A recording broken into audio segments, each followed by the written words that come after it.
2019 में जब 370 धारा हटी थी, कौन भूल सकता है गृह मंत्री के वो शब्द जहां उन्होंने कहा था पीओके के लिए हम जान भी दे देंगे।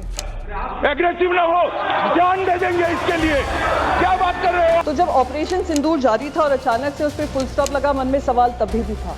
ऑपरेशन सिंदूर का हर हिस्सा, चाहे वो फिल्म इंडस्ट्री हो, चाहे वहाँ की न्यूज़ चैनल्स हों, चाहे उनके इन्फ्लुएंसर्स हों, हमने सब पे पाबंदी लगाई। गृह मंत्री जी से सर आपको बहुत जगह फ़ोन करने की ज़रूरत नहीं पड़ेगी, एक इंटरकॉम पे ही फ़ोन कर लेंगे। आईसीसी के चेयरमैन को अगर आप कह देंगे कि ये इंडिया पाकिस्तान मैच नहीं हो सकता तो नहीं होगा, ये हमारे ऑपरेशन सिंदूर की कामयाबी होगी सर। जो 26 महिलाएं जो विधवा हुई, वो उनके मुंह हम उनके मुंह पे जाकर कहेंगे कि हमें वो इंडिया पाकिस्तान मैच खेलना है, हम पैसा कमाना चाहते हैं, पैसे के ऊपर आपका परिवार नहीं है। जिस पद पर जावे वीर अनेक, इन्हीं शब्दों को याद कर सियाचिन में हमारे जवान हों या शहीद कारगिल के सुरक्षा के समय पे हों या ऑपरेशन सिंदूर को लेकर हों या ऑपरेशन महादेव जो हुआ है, उन सबको याद कर नमन कर मैं उनकी शौर्य गाथा में उम्मीद करती हूँ हमारा देश सदैव गाएगा।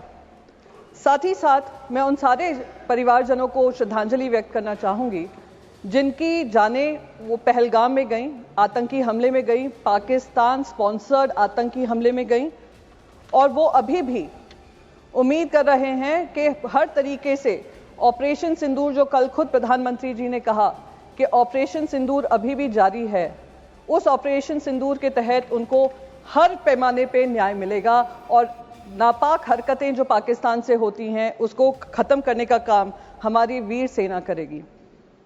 सर, कल प्रधानमंत्री जी ने ऑपरेशन सिंदूर के बारे में कहा वो अभी भी जारी है और मैं उनका शुक्रिया अदा करती हूं कि उन्होंने देश को याद दिलाया कि ऑपरेशन सिंदूर में जो हमारी सेना ने किया वो अब तक खत्म नहीं हुआ है, हम इनकी नापाक हरकतों को खत्म करेंगे। पर कुछ सुझाव मेरे भी हैं। जब पहलगाम हुआ था मेरे मन में भी बहुत सवाल थे। 2 हफ्ते पहले वहां पे गृह मंत्री जी गए थे और उन्होंने कहा था आतंकवाद को बिल्कुल समाप्त कर दिया है। 2019 में जब 370 धारा हटी थी, कौन भूल सकता है गृह मंत्री के वो शब्द जहां उन्होंने कहा था पीओके के लिए हम जान भी दे देंगे। तिरंगा यात्रा हुआ था, हम पार्लियामेंट्री डेलीगेशन जब गया था, हम जाने से पहले तिरंगा यात्रा हुआ था जिसमें गृह मंत्री ने कहा अब बातचीत पाकिस्तान से होगी तो सिर्फ पीओके को लेकर होगी। तो जब ऑपरेशन सिंदूर जारी था और अचानक से उस पर फुल स्टॉप लगा, मन में सवाल तब भी था कि क्या हुआ जिस वजह से हमें ये सीज फायर करना पड़ा, क्योंकि हम सिर्फ पीओके की बात करना चाह रहे थे।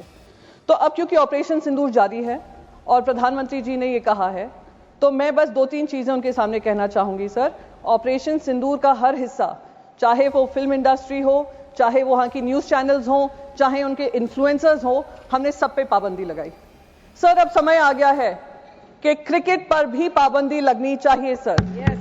सर, हमारे विदेश मंत्री ने कहा कि मैं गर्व होता है इस बात का कि मैं उस पार्लियामेंट्री डेलीगेशन में शामिल थी जिसकी जिम्मेदारी मुझे सरकार ने दी थी। हम 33 देशों में गए। मिनिस्टर ऑफ एक्सटर्नल अफेयर्स कह रहे थे करीब 100 देशों से बातचीत हुई। मैं तो कह रही हूँ गृह मंत्री जी से सर आपको बहुत जगह फोन करने की जरूरत नहीं पड़ेगी, एक इंटरकॉम पे ही फोन कर लेंगे। आईसीसी के चेयरमैन को अगर आप कह देंगे कि ये इंडिया पाकिस्तान मैच नहीं हो सकता तो नहीं होगा, ये हमारे ऑपरेशन सिंदूर की कामयाबी होगी सर। सर, हम जो 26 महिलाएं जो विधवा हुई वो उनके मुंह हम उनके मुंह पे जाकर कहेंगे कि हमें वो इंडिया पाकिस्तान मैच खेलना है, हम पैसा कमाना चाहते हैं, पैसे के ऊपर आपका परिवार नहीं है। तो मैं बस यही रिक्वेस्ट करूंगी, एक ऑपरेशन सिंदूर वो होना चाहिए। सर, ऑपरेशन सिंदूर में हमने पाकिस्तान को तो मुंह तोड़ जवाब दिया और उसका गर्व है, हम सबको गर्व है, विपक्ष को भी गर्व है क्योंकि विपक्ष आपके साथ खड़ा रहा। जिन लोगों को एंटी नेशनल कहा गया था 2014 से, उन्हीं ने देश का तिरंगा सबसे ऊपर लहराया विदेशों में जाकर। मेरे को उसका गर्व महसूस होता है सर।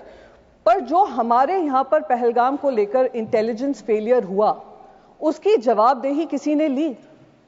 सर, क्या हमारे इंटेलिजेंस चीफ का इस्तीफा मांगा गया? जी सर, मैं खत्म ही कर दूंगी, मैं ज्यादा समय नहीं लूंगी। उसके तहत किसी ने भी इसकी जिम्मेदारी लेते हुए इस्तीफा लिया?